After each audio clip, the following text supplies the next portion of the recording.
নমস্কার বন্ধুরা, কেমন আছেন সবাই? রিয়াজ ব্লগে আপনাদের সকলকে স্বাগত জানাই। বন্ধুরা, বাড়ির বালতিগুলো দেখুন, খুব নোংরা পড়ে গেছে। একটি ঘরোয়া উপায় বলছি, যাতে বালতিগুলো একদম পরিষ্কার হয়ে যাবে। দুটো লেবু নেবেন, তাকে মিক্সিতে পেস্ট করে নেবেন। আমি লেবুর রস সমেত পেস্ট করেছি। এতে কি হয়, জল মেশানোর প্রয়োজন হয় না। তাতে আপনারা চাইলে লেবুর রস নিগড়ে নিয়েও পেস্ট করতে পারেন। তাতে সমপরিমাণ হারপিক দেবেন, দিয়ে সেই মিশ্রণটাকে ভালো করে মিক্সড করে নেবেন। দেখুন, মিশ্রণটা আমার মিক্স করা হয়ে গেছে। এরপর একটা স্কচ ব্রাইট নেবেন।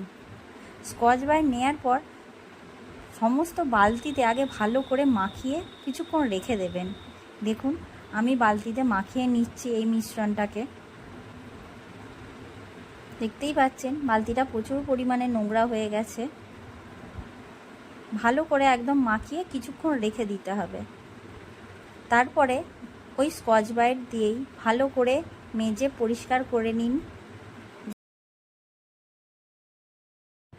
তারপর ভালো করে পরিষ্কার হয়ে গেলে, মাজা হয়ে গেলে জলে ধুয়ে নিন।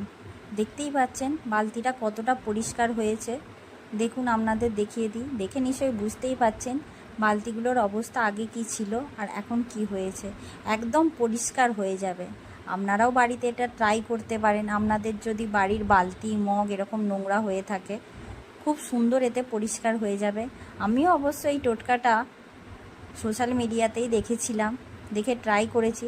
সত্যি এর কাজ আছে। আপনারাও বাড়িতে চাইলেই করতে পারেন। দেখুন, একবার বালতিটা খুব পরিষ্কার হয়ে গেছে। নমস্কার বন্ধুরা, ভালো থাকবেন সবাই।